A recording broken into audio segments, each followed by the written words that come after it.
की संत समाज की भक्त समाज की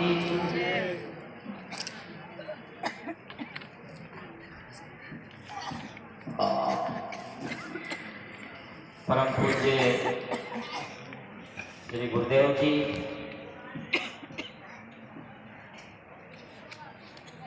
पूजा के योग जीवन के पथ प्रदर्शक मधुमंगल में संत समाज दूर दूर से पधारे हुए प्रेमी भक्त सज्जनों, श्रद्धा भक्ति के स्रोत माता एवं बहनों, साधना की योग्य साधना में लगी हुई साध्वी बहनें,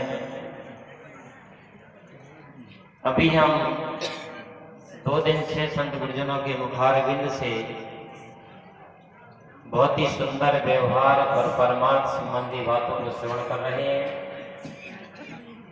मेरे लिए भी आज्ञा हुई, आज्ञा का पालन करते हुए आप लोगों के समक्ष कुछ विचारों के आसपास अपने मन की कड़ी को जोड़ें। इंसान जहां भी रहे, जिस देश में रहे, जिस परिवेश में रहे, लेकिन हर इंसान को एक अच्छा जीवन जीना तो आना ही चाहिए। यही हमारा सत्संग है, यही हमारा ज्ञान है, यही हमारा बोध है। अगर इंसान को एक अच्छा जीवन जीना नहीं आया तो फिर हम अपने आप खुद से पूछे कि फिर सत्संग क्या और ज्ञान क्या है। इसलिए हर इंसान को अपने जीवन में एक अच्छा जीवन जीने की कला सीखना चाहिए। हर माता पिता अपने पुत्र को जन्म देने के बाद हर माता पिता की आशाएं होती हैं कि मेरा बेटा मेरा नाम रोशन करेगा। लेकिन आपको मालूम है कि कोई भी पुत्र अपने माता पिता का नाम रोशन कब करता है? जब वो खुद रोशनी में जीता है। रोशनी में जीने वाला ही पुत्र अपने माता पिता का नाम रोशन कर सकता है, और जो अंधकार में जीता है वो कभी अपने माता पिता का नाम रोशन नहीं कर सकता। और हर इंसान की भूल क्या है? खुद तो अंधकार में जीता है और बाहर खूब प्रकाश ही प्रकाश करता, बाहर खूब रोशनी रोशनी करता। किसी शायर ने कहा है कि रोशनी कोर्ट और किलों में है, रोशनी फैक्ट्री और मिलों में है, रोशनी खूब महफिलों में है, पर अंधेरा सभी दिलों में।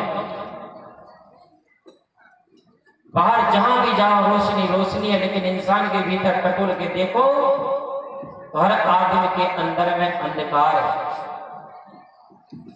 एक घटना आपको बताऊं। एक पिता ने अपने पुत्र को पढ़ने लिखने के लिए बाहर शहर में भेजा, और जब वो पुत्र अपना पढ़ लिख करके वापस अपने घर में आया तो लड़का आकर अपने पिता से कहता, बोले पिताजी मेरी पढ़ाई पूरी हो गई, अब मुझे कम से कम 20-25 हजार की नौकरी तो मिल ही जाएगी। 20-25 हजार रुपए में आराम से कमा लूंगा। पिता ने पूछा, बेटा तुझे 20-25 हजार हर रोज कमाएगा तो महीने में कमाएगा? पुत्र ने बोला, बोले पिताजी हर रोज नहीं, महीने में एक बार मुझे 20-25 हजार मिल सकता है। पिता ने अपने माथा ठोकर कहा कि बेटा फिर तेरी पढ़ाई कोई काम की नहीं, इससे अच्छी पढ़ाई तो मैं तुझे सिखाता हूँ। तू हर रोज कम से कम 20-25 हजार रुपये कमा सकता है। लड़का ने पूछा, बोले पिताजी वो कला आप जानते? बोले हाँ मैं जानता हूँ, तुझे सीखना तो मैं सिखाऊंगा। पुत्र ने बोला कि पिताजी वो कला मैं सीखना चाहता हूँ। पिता ने कहा, बोले थोड़ा धैर्य रख, शाम होने दे। रात के 9 बज गए। पुत्र ने फिर कहा, बोले पिताजी रात के 9 बज चुके, आपने कहा था कि शाम को सिखाऊंगा, कब सिखाओगे? पिता ने कहा, बोले बेटा थोड़ा धीर रख। ऐसा करते करते 10, साढ़े 10, 11 बजने जा रहे थे। पुत्र ने फिर पिता से कहा, पिता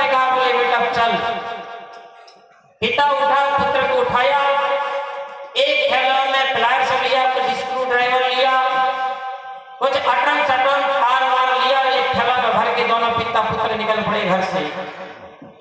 घर से चलते चलते किसी शहर में पहुंचे और जो एक शहर का सबसे बड़ा धनाढ्य शहर था, उसके घर के सामने एक आम का वृक्ष था। उस आम के वृक्ष की छाया के आड़ में रुक गए। पुत्र समझ नहीं पा रहा था कि पिता मुझे क्या सिखाना चाह रहे हैं। बेटा ने पूछा, बोले पिताजी मुझे उस कला को सिखाने के लिए आप कितना टाइम लगाओगे? बोले बेटा, जब जिस सामने वाले बिल्डिंग की घर की बत्ती जब बुझ जाएगी तब मैं तुझे उस कला को सिखाऊंगा। पिता से पुत्र ने पूछा, बोले पिताजी कहीं आप चोरी करने की कला तो नहीं सिखाओगे? पिता ने कहा, बोले बेटा हाँ, तुझे तभी तो वो कला सिखाऊंगा, तभी तो तू इतना पैसा कमाएगा। तो पुत्र ने पूछा, बोले पिताजी आप चोरी भी करते हो? बोले हाँ बेटा, मेरा तो जिंदगी भर का काम यही चोरी करते रहना। तो तुझे पढ़ाया लिखाया, इतना योग्य बनाया। तो बोले पिताजी आप चोरी कब से करते? बोले बेटा मैं 20 साल 25 साल से चोरी करता हूँ और इस घर में इतना माल इतना धन है कि कितने भी चोरी कर ले इस घर वालों को कोई पता सता नहीं चलता है। इतना माला माल है ये घर। पुत्र ने पिता से एक बात पूछा, बोले पिताजी मुझे एक बात बताओ, क्या 20 साल 25 साल पहले भी इस घर में कभी अंधकार देखा है? बोले नहीं। बोले पिताजी आप 25 साल से इस घर में चोरी कर रहे हो, तब भी इस घर में प्रकाश है और 25 साल से तुम चोरी करते करते अपने घर को भी कभी अंधकार से प्रकाश में नहीं कर पाए। उसी समय पुत्र ने संकल्प कर लिया, बोले पिताजी मैं जिंदगी में कभी भी अंधकार के रास्ते न तो चलना चाहता हूं और न कभी काले काम करना भी स्वीकार करता। उसी समय से पुत्र ने कहा कि मैं आज के बाद अपनी जिंदगी को प्रकाश की तरफ ले चलूंगा। सज्जनों, हमारा जो जीवन है, हमारी जो जिंदगी एक पेंसिल की तरह है। आपने पेंसिल को देखा होगा। पेंसिल जब हम बाजार से खरीद करके लाते हैं तो कोई भी चीज लिखने के पहले, कोई भी चीज बनाने के पहले उस पेंसिल को छीला जाता है। छीलने के लिए उस पेंसिल को सबसे पहले एक औजार में डाला जाता है जिससे उसको छिलाई की जाती है। लेकिन वो पेंसिल की छिलाई कब होती है? जब वो पूरी तरह से समर्पित होती है। इसी प्रकार सज्जनों, हमारा जीवन भी जब तक किसी महापुरुष के सामने समर्पित नहीं होता है, समर्पण का भाव नहीं आता है, तब तक हमारा जीवन नुकीला नहीं बन सकता है, हमारे जीवन में धार नहीं आ सकती है। इसलिए सबसे पहले किसी भी काम को करना है तो उसके पहले हमको संघर्ष से लड़ना पड़ता है। जिंदगी का इम्तिहान आसान नहीं होता, बिना संघर्ष से कोई महान नहीं होता। जब तक न पड़े हथौड़े की मार, तब तक तो पत्थर भी भगवान नहीं होता। कभी भी आपने देखा होगा, साधारण पत्थर को भी जब तक छैनी और हथौड़े की मार नहीं पड़ती है, तब तक वो पत्थर भी भगवान भगवान नहीं बनता।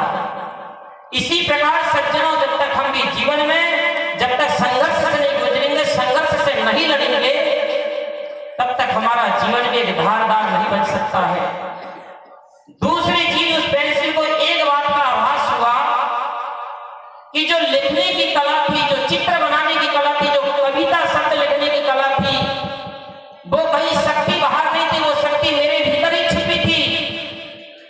इसी प्रकार जब हम सत्संग में बैठे, संत गुरुजनों के पास बैठ करके एक एक बात को समझते, एक बात का निर्णय करते हैं, तब हमें भी पता चलता है कि सारी शक्ति हमारे भीतर है।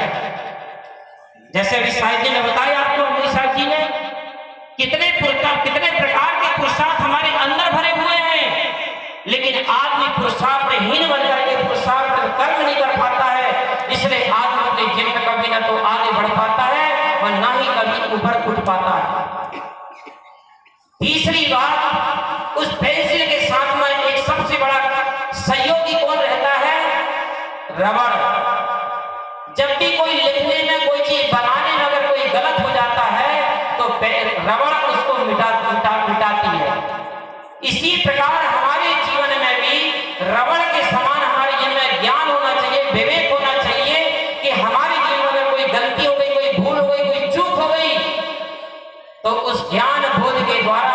गलती भूल को ठीक कर ले।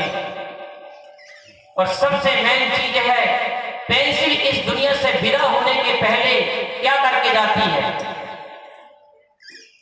पेंसिल इस दुनिया से विदा होने के पहले अपने जीवन में एक छाप छोड़ करके जाती है। कोई सुंदर कविता लिख करके जाती है, कोई सुंदर वाक्य लिख करके जाती है, या कोई सुंदर चित्र बना करके जाती है जो हमेशा हमेशा के लिए अमर हो जाता है। इसी प्रकार सज्जनों, हमको भी अपने जीवन में जितने साल की भी जिंदगी जिए, जितना भी हम जीवन जिए, जीवन में कुछ ऐसा करके जाओ, ऐसा जीवन जी करके जाओ कि आप भी अपने जीवन के पीछे एक छाप और एक निशान छोड़ करके जाए। काम ऐसा करो कि पहचान बन जाए, हर कदम चलो ऐसे कि निशान बन जाए। ये जिंदगी तो सब काट लेते हैं, जिंदगी ऐसे जियो की मिसाल बन जाए। जीवन ऐसा जीना चाहिए। तो इसी प्रकार से हमारे जीवन में, इस प्रकार से जब कोई जीवन अच्छा से अच्छा जीता है तो हर व्यक्ति का, हर महापुरुषों का आज हम जो जयंती मनाते हैं, कोई पुण्यतिथि मनाते हैं या उनको स्मरण करते हैं, तो क्यों करते हैं? क्योंकि उन्होंने एक ऐसा जीवन जिया है, कुछ उन्होंने अपना जीवन जी करके ऐसी दुनिया से विदा हुए हैं, कुछ समाज के लिए, कुछ देश के लिए कुछ करके गए हैं। इसलिए तो हम उनकी जयंती मनाते, इसलिए हम उनको याद किया करते हैं, नहीं तो क्यों करते? इसलिए महापुरुष कहते हैं कि जिंदगी ऐसी बना जिंदा रहे दिल साध तू ना हो दुनिया में तो दुनिया को आए याद तू। काम अच्छा कर लो, अच्छी जिंदगानी आपकी, लोग भी सीखे सबक सुनकर कहानी आपकी। ऐसा भी तो हम जीवन जी सकते हैं, लेकिन हम जीना नहीं चाहते हैं। और इसके लिए आप जब सवेरे उठते हो तो कितना सुंदर वार्ता एक दूसरे से करते हो, सुप्रभातम कब बोलते हो। हम ये शब्द को एक शिष्टाचार बना लिए, लेकिन इसका मतलब जानते कि सुप्रभातम का मतलब क्या होता है? सु का मतलब होता है सुंदरपूर्ण, प्र का मतलब होता है प्रसन्नपूर्ण, भा का मतलब होता है भाग्यवान, ता का मतलब होता है तनाव रहित, और मां का मतलब होता है मंगलमय। जिसका जीवन सुंदर होगा, जिसका जीवन प्रसन्न होगा, जिसका जीवन तनाव रहित होगा, उसका जीवन का भाग्य तो अपने आप चमकेगा और उसका जीवन में अपने आप मंगलमय ही होता चला जाएगा। आपने बाजार में सुना होगा आजकल सरकार ने क्या लगाई? जीएसटी। जीएसटी सिर्फ मार्केट भर में नहीं होना चाहिए, ये जीएसटी हमारे और आपके सबके जीवन में होना चाहिए। लेकिन जीएसटी का मतलब जानते कि जीएसटी का मतलब क्या होता है? जी का मतलब होता है गुड माइंड, एस का मतलब होता है सिंपल लाइफ, और टी का मतलब होता है टेंशन रहित। जिसका जीवन सुंदर होगा, जिसका जीवन टेंशन रहित होगा, तनाव रहित होगा, उसका जीवन में फिर किसी प्रकार की कोई अशांति है, उसके जीवन में कोई दुख का कारण है। लेकिन हमारा जीवन की सोच ही ठीक नहीं है, हमारा दिमागी माइंड ठीक नहीं है। 24 घंटा आदमी के दिमाग में खुरापात चलती है, 24 घंटा हमारे दिमाग में दो घोड़े दौड़ रहे हैं। वे दो घोड़े कौन से हैं? एक नेगेटिव, एक पॉजिटिव। और जिस घोड़ा को जितना तुम ज्यादा भोजन दोगे, वो घोड़ा उधर ही ज्यादा दौड़ेगा। आप जितना नकारात्मक सोचोगे, आपका जीवन ऑटोमेटिक नकारात्मकता की तरफ चलेगा, गलत की तरफ चलेगा। और जितना आपके जीवन में आप पॉजिटिव सोच रखोगे, सकारात्मक सोच रखोगे, आपका जीवन अपने आप सकारात्मक काम की तरफ चलेगा, अच्छे काम की तरफ चलेगा, अच्छे विचारों की तरफ चलेगा, अच्छे भावनाओं की तरफ चलेगा। तो आपका जीवन में दुख का कारण क्या रह जाएगा? इसलिए हमारे जीवन में सिर्फ जीएसटी मार्केट में ना हो, ये जीएसटी हमारे और आपके सबके जीवन में भी लगना चाहिए। दूसरी चीज मैं आपसे कह रहा था कि आपके जीवन में जितना भी जब परिवर्तन आता है, इसके मूल में कारण क्या होता है? आपकी संगत। आदमी जैसा संग करता है वैसा रंग चढ़ता है, वैसे उसके जीवन में संस्कार टिकते हैं। इसलिए हमारे जीवन में आज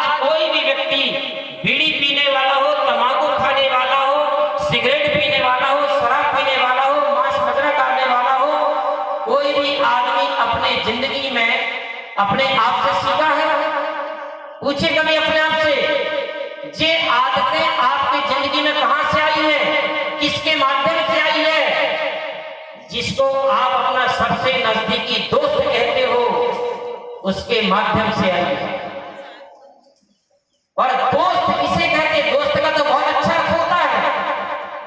दोस्त उसे कहते, संधि विच्छेद करो, दोस्त धन अस्त बराबर दोस्त। जो हमारे दोषों को अस्त करे, हमारे दोषों को मिटाए, अपने को दोषों से छुड़ाए, उसको कहते हैं दोस्त। लेकिन जो दोस्त बनकर के हमारे जीवन में दोषों को डाले, दोषों की तरफ ले जाए, समझ लेना वो दोस्त में छुपा हुआ सबसे बड़ा हमारा दुश्मन है।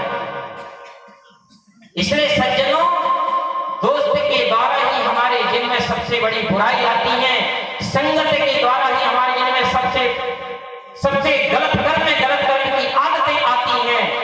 इसलिए कोई भी आदमी अपनी जिंदगी में कोई भी चीज खाता पीता है तो कभी भी अपने जीवन में पहले दिन अपने जेब में पैसा डाल करके बाजार से खरीद करके न तो कभी खाता ना कभी पीता गलत चीज।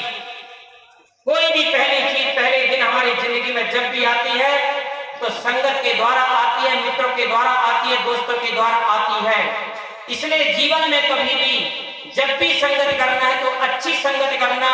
और इसी के लिए सदगुरु से कवि साहब को कहना पड़ा, संगत कीजिए साधु की, हरे और की व्याधि, ओछी संगत क्रूर की, आठों पहर उपाधि।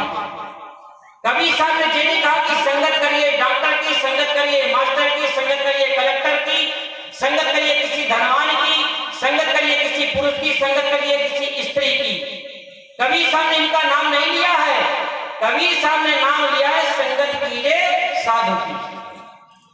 और इंसान जीवन में जब जैसे इंसान की संगत करता है वैसे उसके जीवन में अपने आप उसके जीवन में आदतें आना शुरू हो जाती है।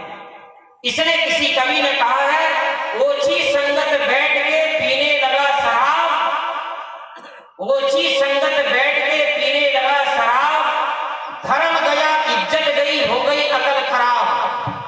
जो आए सो बक रहा पड़ा कीच के बीच, और गाली दे मां बाप की सो नीचों का नीच।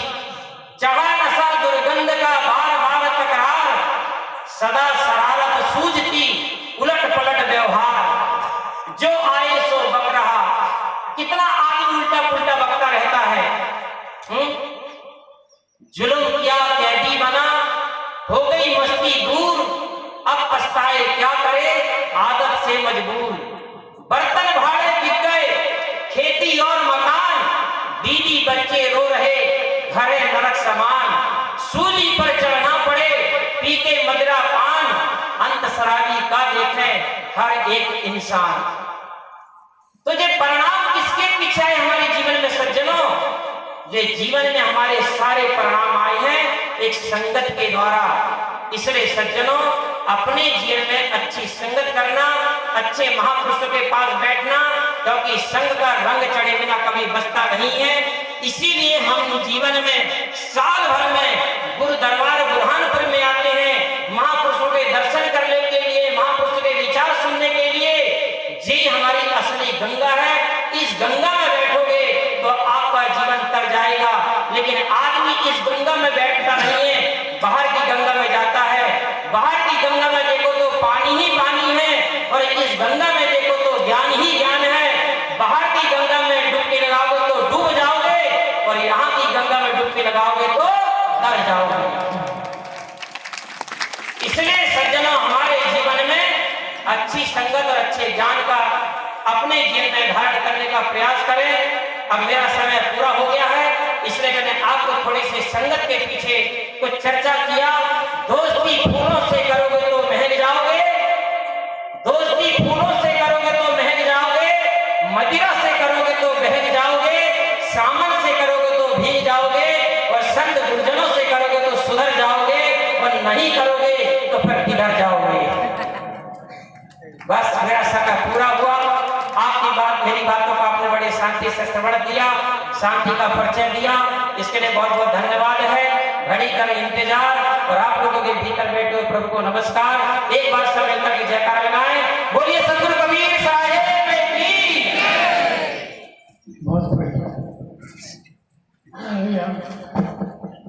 साहब जी के द्वारा